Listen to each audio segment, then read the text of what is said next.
मुख्यमंत्री जी ने रेणु मंच में भाषण दिया, उसमें लगभग आधे घंटे उन्होंने कोविड पे भाषण दिया है।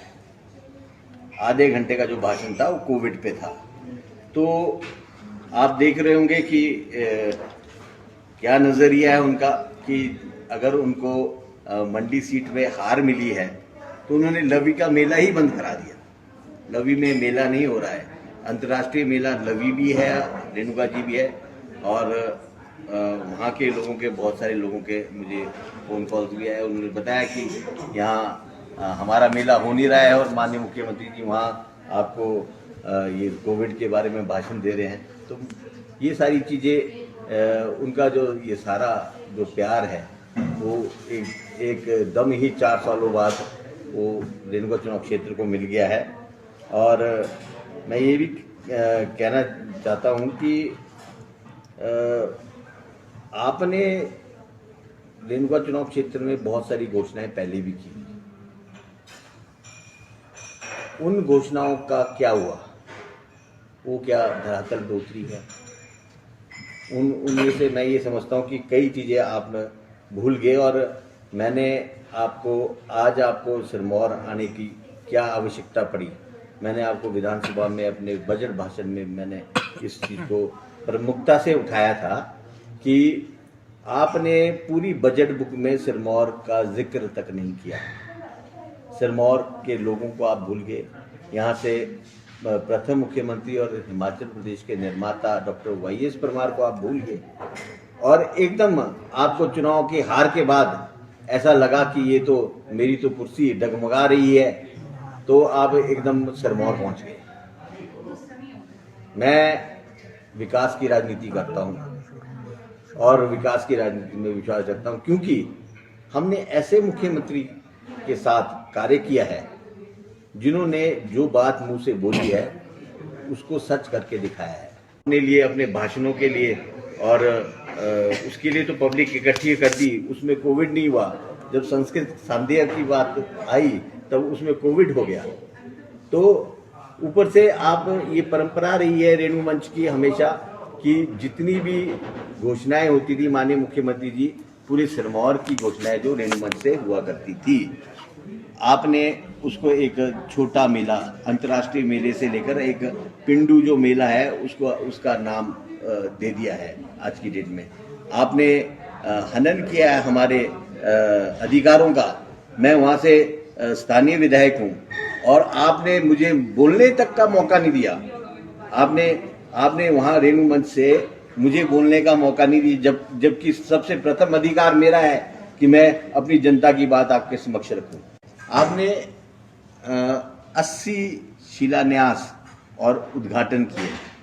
माननीय मुख्यमंत्री जी, मैं आपको बताना चाहूँगा कि आपने जो 80 उद्घाटन और शिलान्यास किए हैं उनमें से आपने ऐसी सड़कों के उद्घाटन भी किए हैं जिन सड़कों पे छोटी गाड़ियां भी नहीं जाती है।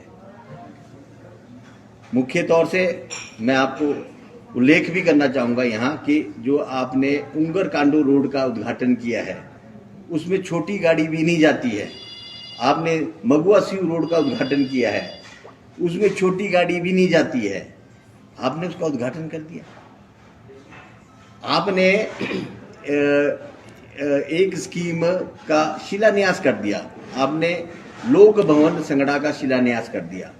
आपको ये पता ही नहीं है कि लोक भवन संगड़ा का तो स्लैब भी डल चुका है, उसका स्लैब डल चुका है और आप उसके 6 महीने बाद उसका शिलान्यास कर रहे। ऐसी कई स्कीमें हैं। आपने तेलंगाना रोड का उद्घाटन किया है। तेलंगाना रोड का जो बस ट्रायल है वो आज से 4-5 महीने पहले हुआ था। उस रोड पे बस नहीं लगी है, आपने उसको उद्घाटन कर दिया, ना बस चलाई ना कुछ किया। आपको मैं बता दूं, ये सब चीज़ें मुझे अटपटी और बुरी इसलिए लग रही है क्योंकि हमने स्वर्गीय हमारे नेता माननीय मुख्यमंत्री जी जो 6 बार इस हिमाचल प्रदेश के मुख्यमंत्री रहे हैं, हमने उनके साथ कार्य किया है। हमें आदत है कि अगर माननीय मुख्यमंत्री जी किसी सड़क का उद्घाटन करते थे तो बस साथ लेके आते थे। वो बोलते थे कि जब मैं इस सड़क का उद्घाटन करूंगा तो इस पे बस भी चलेगी। आपने किसी सड़कों पे बस नहीं चलाई।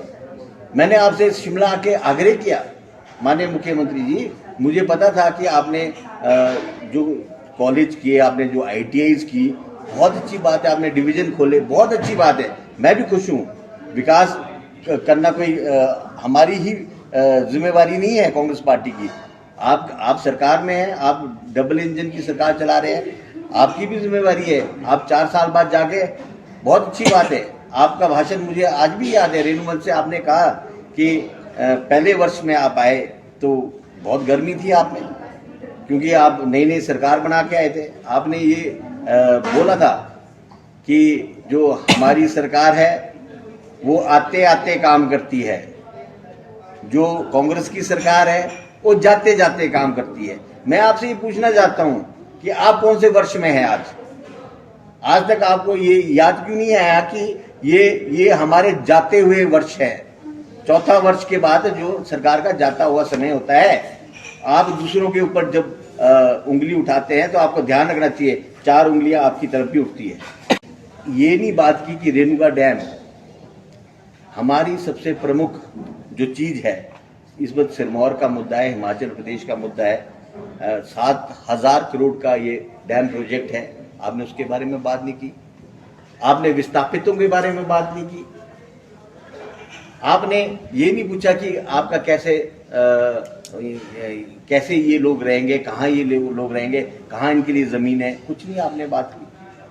आपने सिर्फ ये केवल बात टाल दी कि हमारे प्रधानमंत्री नरेंद्र भाई मोदी जी आके इसका शिलान्यास करेंगे।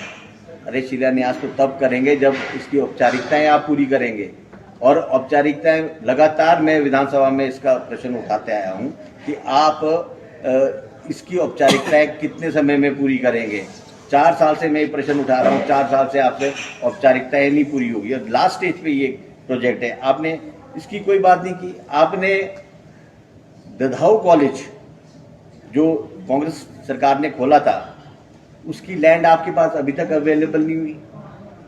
आपके पास दधाऊ बस स्टैंड, जहाँ की इतना जाम लगता है, बहुत बुरे हाल है, आपने आइडेंटिफाई की लैंड, उसकी आपको अभी FCA नहीं मिली। आपने इन मुद्दों को क्यों नहीं उठाया? आपने जो इंस्टीट्यूट्स खोले हैं, मैं बहुत खुश हूं कि आपने डिवीजन खोला, ब्लॉक ऑफिस खोला, आपने कॉलेज खोला, पर आप एक चीज बताइए कि आज जो आपके पास कॉलेजेस चल रहे हैं, क्या उसमें स्टाफ पूरा है? आपके पास स्टाफ नहीं है। आपके BDO ऑफिस चल रहे हैं, आपके पास क्या उसमें स्टाफ है? आपके डिविजन्स चल रहे हैं, क्या आपके पास डिवीजन चलाने के लिए स्टाफ है?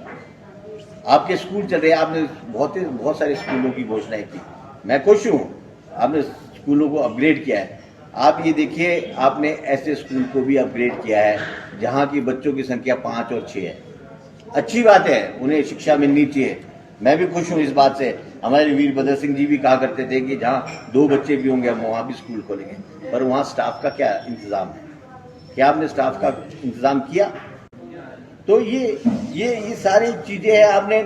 हमने आपको पहले भी रेजोल्यूशन दिया था और फिर भी हमने ये प्रमुखता से मांग रखी कि हमारे को जुडिशियल कोर्ट चाहिए संगड़ा में, उसकी बहुत भारी जरूरत है। आपने उसकी तरफ कोई ध्यान नहीं दिया। हमारी संगड़ा बस स्टैंड की बात थी, खाड़ी चौन से कांडो नाटी सड़क की बात थी, और वहाँ बनेद से चांदनी पुल की बात थी, जो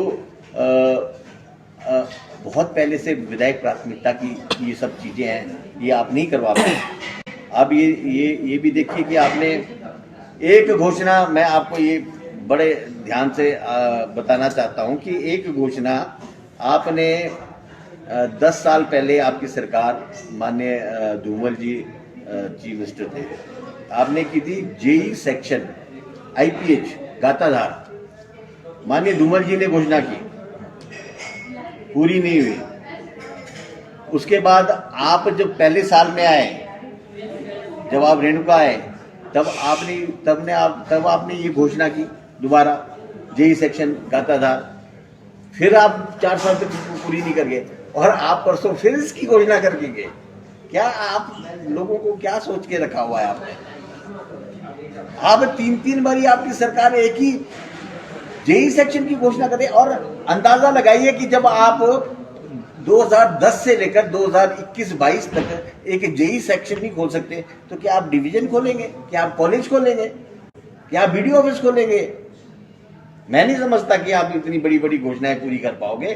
तो आपको उतना ही बोलना चाहिए, आपको बोलना ही उतना चाहिए जितना आप काम कर सको। आपने कभी सुध नहीं ली कि संगड़ा का जो हॉस्पिटल है कितने वर्षों से लटका हुआ है, उसका शिलान्यास माननीय धूमल जी ने किया था। आपने उसकी बिल्डिंग पूरी करने के लिए कोई घोषणा नहीं की, है ना। आपने कई फाउंडेशन स्टोन रखे, आपने बस स्टैंड के रखे, आपने कॉलेज के रखे, पर आपने सारे रूट बंद कर दिए बसों के। देखो, बड़े मजे की बात है कि हमने राजगढ़ से लेकर संगड़ा तक एक बस चलाई। आज वो बस पीड़ियाधार में खड़ी होती है, वो संगड़ा तक नहीं आती है। आपने वो बंद कर दी। आपने लोगों को लुभाने के लिए एमपी के जब इलेक्शन हुए तब आपने एक बस चलाई हरिपुर धार से हरिद्वार, आपने वो बस बंद कर दी। सिर्फ जुमला था कि जब तक हमारे इलेक्शन निकल जाएंगे तो उसके बाद हम इसको बस को बंद कर देंगे। आपने वो बंद कर दी। हमने एक बहुत जो लोगों के काम आई, हमने एक बस सीधी चंडीगढ़ के लिए चलाई थी, जो हरिपुर धार से चंडीगढ़, और जाती भी थी और आती भी। आपने वो बस बंद कर दी। हमने 3-4 बसों के वाया किए थे, जो वाया जाती थी और सभी रूटों को कैच करती थी। आपने वो बस बंद करा दी। आपने कोई घोषणा नहीं की लोगों को आप कहीं से राहत दे सके, कोई बस नहीं आपने नहीं चलाई हमारे चुनाव क्षेत्र में।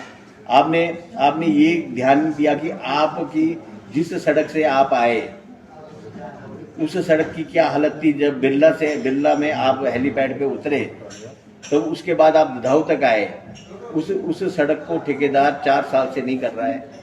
आपने कभी नहीं पूछा। आपको मैं बताऊं कि हमारी बड़ोल से चुनौती सड़क बंद है, हमारे अंधेरी से बड़वाना सड़क बंद है, हमारी जंदरायन से भूतमढ़ी सड़क बंद है। इन चीजों का आपने कभी जिक्र ही नहीं किया। जो हमारी सड़कें बंद है, क्यों बंद है? आपकी कमी है, आपके डिपार्टमेंट की, आपके पीडब्ल्यूडी डिपार्टमेंट की इसमें बहुत बड़ी कमी है। नौराधार उड़ के आए, आप नौराधार से उड़े, आप बाइला, आप उड़ के ही आए, आप उड़ के ही चले गए। और मेरा आपसे ये निवेदन है, देखो ये प्रैक्टिकल बात है कि जिस स्कीम को आप बनाते हैं या जिस स्कीम का आप उद्घाटन करते हैं उस स्कीम पे आपका अपने आप होना बहुत जरूरी है। और इसलिए कि आपको पता चलेगा कि क्या वाकई में डिपार्टमेंट ने वहां कार्य किया है कि नहीं किया है। आपने ददाऊ में बिल्डिंग का थाने की बिल्डिंग का उद्घाटन किया, आपने क्या देखा कि उसमें स्विच सारे बिजली के काम कर रहे हैं? आपने उसके टैप्स खोल के देखे कि उसमें पानी आ रहा है? आपने खिड़की दरवाजे देखे या रंग रोगन देखा कहीं कि उसमें हुआ कि नहीं हुआ? आपने सिर्फ उद्घाटन किया है जनाब। हम इसलिए बोल रहे हैं, हमारे को इसलिए बुरा लग रहा है आज कि हमने ऐसे मुख्यमंत्री जी के साथ काम किया है, राजा वीरभद्र सिंह जी के साथ, जो खुद जाते थे, स्विच ऑन करते थे, लाइट जल रही है, टैब ऑन करते थे, पानी आ रहा है, खिड़की दरवाजे खोल के देखते थे, लगे हैं, रंग रोगन को हाथ मारते थे कि हुआ है, तब जाके काम होते हैं धरातल पे। ऐसे अगर आप उड़ते रहेंगे तो मैं ये कहना चाहूंगा कि 2022 में भी अब उड़ के ही चले जाओगे और आपका कोई वजूद नहीं रहेगा हिमाचल प्रदेश में। अभी तो आपके 4 ही खाने चित हुए हैं और आने वाले समय में आपके 68 के 68 खाने चित होने वाले हैं। तो आप जाग जाइए और धरातल पे काम कीजिए, लोगों के साथ मिल बैठ के काम कीजिए और जो आप बोलते हैं उस पर ध्यान रखें कि आपने पिछले वर्ष क्या बोला था, कि आपने उसको इस वर्ष पूरा किया है या नहीं किया। इन सब चीज़ों को मेरा आपसे एक निवेदन है और मैं ये चाहता हूँ कि आपने जितनी 26 घोषणाएं की है हमारे चुनाव क्षेत्र में, वो 26 की 26 आप पूरी करेंगे। और मैं बहुत खुश हूँ इस बात से, क्योंकि मैं विकास की राजनीति कर रहा हूँ और मैं चाहता हूँ कि आप विकास करें। आपको मैंडेट मिला है हिमाचल प्रदेश में, आपको विकास करने के लिए मैंडेट मिला है। हमारी प्राथमिकता जो विकास है और मैं चाहता हूं कि अगर आपने इन सभी चीज़ों की घोषणाएं की है तो इन सभी चीज़ों का लोगों को फायदा भी मिलना चाहिए और ये सभी चीज़ें पूरी भी होनी चाहिए। तो इन्हीं चंद शब्दों के साथ मेरी कुछ ऐसी बातें थी जो मुझे रेणु मंच से नहीं बोलने दी गई। मैं वहां बोलना चाहता था। ये जो मेरी प्राथमिकता थी कि मैं वहां का विधायक था और मुझे बोलने दिया जाना चाहिए था, पर आपने ये बोला कि जी सिर्फ मुख्यमंत्री जी बोलेंगे, और आपने ये नहीं सोचा कि क्या बोलते हैं यहाँ के लोकल विधायक जी इनको बोलने दिया जाए। और वैसे भी मैं पिछले 5 साल इस रेणुका विकास बोर्ड का चेयरमैन भी रहा हूँ।